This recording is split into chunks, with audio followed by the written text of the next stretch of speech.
Ambulance को call करोगे तो ट्रैवलर आती हुई दिखाई दे जाएगी।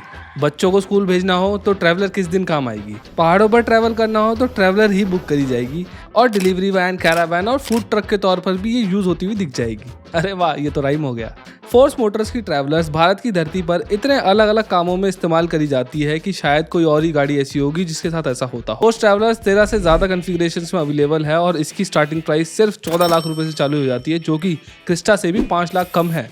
फोर्स ट्रैवलर की एक्सटेंडेड वैन सेगमेंट के अंदर मोनोपोली है, लेकिन जब इस मोनोपोली को प्रूव करने के लिए हमने स्टैटिस्टिक्स को सर्च करना चालू करा था तो हमें मार्केट के अंदर ज़्यादा कुछ नहीं मिला इस पर्टिकुलर वाली। लेकिन गहरे विचार के बाद हमें ये समझ में आया कि फोर्स ट्रैवलर का मार्केट कंपैरिजन किया ही नहीं जा सकता है। और यहीं से एक बहुत बड़ा सवाल उठता है कि क्यों इंडिया के अंदर ट्रैवलर जैसी गाड़ियाँ इतनी कम हैं। अगर मैं गलत नहीं हूँ तो टाटा की विंगर के अलावा इस कैटेगरी के अंदर कोई और गाड़ी है ही नहीं। और क्योंकि हमारे मन के अंदर ये विचार है, इसीलिए हम ये वीडियो बना रहे हैं। और इसीलिए हम इस वीडियो के अंदर समझेंगे आज कि कैसे फोर्स ट्रैवलर ने इंडिया की मार्केट के अंदर अपनी एक अलग ही जगह बनाई with the help of Mercedes. Yes, कैसे टाटा विंगर भी इसके आगे कई महीनों के अंदर फीकी दिखाई देती है। और ट्रैवलर जैसी गाड़ियों की ईस्टर्न यूरोपियन मार्केट के अंदर इतनी ज़्यादा डिमांड क्यों है, और इंडिया के अंदर क्यों इस पर्टिकुलर सेगमेंट के अंदर ज़्यादा कार मेकर्स और ट्रक मेकर्स हाथ नहीं डालना चाहते हैं। चलिए शुरुआत से समझेंगे, लेकिन उससे पहले please consider subscribing this channel, क्योंकि आप में सिर्फ 25% ही लोग ऐसे हैं जो इसको सब्सक्राइब करते हैं। और जब आप सब्सक्राइब करते हैं तो हमें ऐसी ही वीडियोस बनाने का और भी ज़्यादा मोटिवेशन मिलता है। इस गाड़ी की शुरुआत मर्सिडीज के TN या फिर T1 मॉडल के तौर पर हुई थी, और यहाँ पर TN का मतलब है ट्रांसपोर्ट नियो। और इस TN मॉडल यानी कि ट्रांसपोर्ट नियो को मर्सिडीज ने 1977 में बनाना चालू किया था। और ये गाड़ी एक मिनी बस, कार्गो वैन और फ्लैट बेड के रूप में मिला करती थी। और इसका एक ऑफ रोड वर्जन भी आता था जिसके अंदर जी वैगन के कंपोनेंट्स को यूज़ करके इसको बनाया जाता था। बट स्टिल मर्सिडीज़ के लिए ये गाड़ी आउटडेटेड होने लगी थी, और इसीलिए 1995 में उन्होंने इसको डिसकंटिन्यू कर दिया और इसका सक्सेसर यानी कि स्प्रिंटर को लेकर आ गए। बट गेस व्हाट, जिस गाड़ी को मर्सिडीज़ ने 1995 में डिसकंटिन्यू कर दिया था वो आज भी सड़कों पर चलती है और ऑलमोस्ट वैसी ही दिखती है 27 साल पहले डिसकंटिन्यू होने के बावजूद भी। और ऐसा इसलिए क्योंकि यहाँ पर मैं फोर्स की ट्रैवलर की बात कर रहा हूँ। ये वो गाड़ी है जिसे फोर्स मोटर्स ने 1987 में डाइमलर के लाइसेंस के अंडर इंडिया के अंदर बनाना चालू करा था, और वो आज तक इस गाड़ी को बहुत सारी कॉन्फ़िगरेशन के अंदर बेच रहे हैं इंडिया के अंदर। अब इतनी बात सुनने के बाद हमें ये लग सकता है कि भाई ये गाड़ी तो बहुत ज़्यादा पहले डिज़ाइन हुई थी, तो आज के स्टैंडर्ड्स के हिसाब से ये गाड़ी फिट नहीं होती होगी, राइट। आज तक मैं ये सोचता था कि ये गाड़ी बाकी बसेज और ट्रक्स की तरह ही एक लेडर फ्रेम चैसी पर बेस्ड होती होगी, पर नहीं बॉस। ट्रैवलर एक मोनोकॉक प्लेटफॉर्म पर बेस्ड होता है, बिल्कुल वैसे ही जैसे आपकी हैचबैक या सेडान वगैरह होती हैं। और वो इंडिया के अंदर पहली 21 सीटर मोनोकॉक सिटी बस भी बेचते हैं। अब ये जो मोनोकॉक शैसी होती है ना, इसको डेवलप करना एक लेडर फ्रेम से ज़्यादा मुश्किल माना जाता है, और ज़्यादातर बड़ी गाड़ियों के अंदर हमें मोनोकॉक शैसी देखने को मिलती भी नहीं है। इसीलिए शैसी के होने से इस गाड़ी को बहुत सारी एडवांटेज मिलती है, जैसे कि मोनोकॉक शैसी के अंदर लेडर फ्रेम की तरह 2 पार्ट्स ना होने की वजह से ये उससे कंपैरेटिवली हल्की होती है। इसके अलावा मोनोकॉक शैसी वाली गाड़ियों के अंदर स्टेबिलिटी ज़्यादा मिलती है कंपैरेटिवली अपने सेगमेंट के अंदर। और जो इसको सबसे बड़ा एडवांटेज मिलता है मोनोकॉक शैसी होने की वजह से, वो मिलती है इसको इंटरनल हाइट, क्योंकि इस शैसी की वजह से आप फ्लोर को काफ़ी नीचे रख सकते हैं और इससे पैसेंजर्स को अंदर वॉक करने में मुश्किल नहीं होती है और ऊंची ऊंची लगती है गाड़ी काफ़ी ज़्यादा, without increasing the unnecessary amount of ground clearance.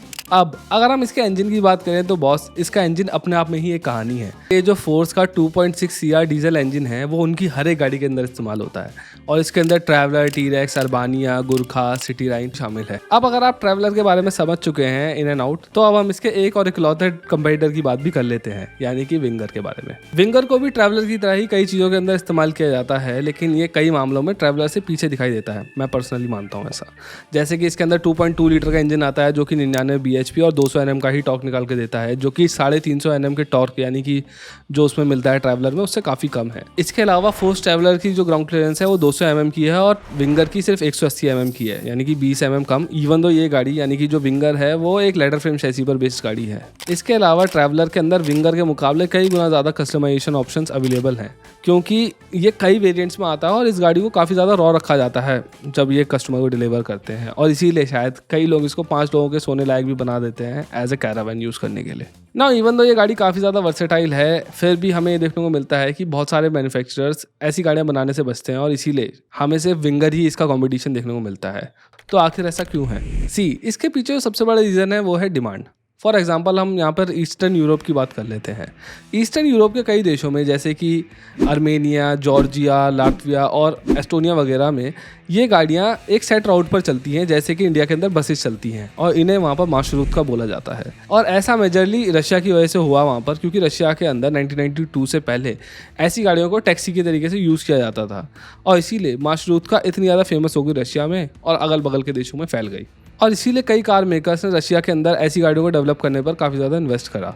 जैसे कि Hyundai ने अपनी कंट्री SWB और कंट्री न्यू ब्रीज गाड़ी बनाई। वो बस जैसी दिखती थी लेकिन इतनी ही सीटिंग कैपेसिटी थी। और इसके अंदर एक और बहुत कमाल का फैक्टर ये है कि एटलॉन की बाज A079 टाटा की जैसी और बनी है, और कई गाड़ियों पर टाटा लिखा भी होता है। लेकिन इंडिया के अंदर शेयर टैक्सी का मार्केट इस तरीके का नहीं है। यहाँ पर या तो लोग बिल्कुल 3 व्हीलर्स के अंदर ही चलते हैं, शेयर्ड के अंदर, या फिर वो बसेस के अंदर ट्रैवल करते हैं। इस ऐसी गाड़ियों की डिमांड इंडिया के अंदर उतनी ज़्यादा नहीं है, और यही एक रीज़न है कि जो कार मेकर्स हैं वो इतना इंटरेस्ट नहीं दिखाते हैं इस पर्टिकुलर मार्केट के अंदर। लेकिन ये small goods and people mover category India में कितनी छोटी है, इसका अंदाज़ा आप नंबर से भी लगा सकते हैं। जैसे कि 2022 के अंदर पूरी बस मार्केट का साइज ही सिर्फ $603 मिलियन का था।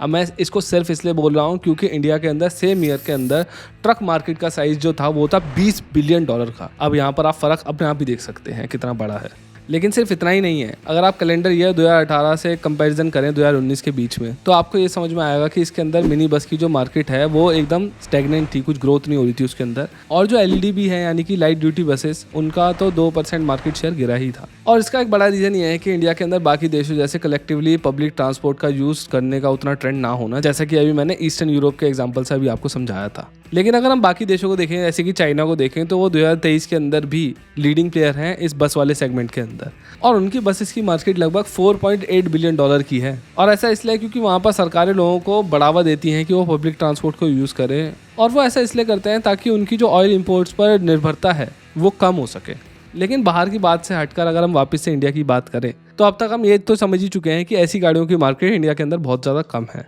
और यही एक बहुत बड़ा रीज़न है कि मेजर इंडियन और फॉरेन कार मेकर्स और ट्रक मेकर्स इंडिया के अंदर ऐसी गाड़ियाँ नहीं बनाना चाहते हैं।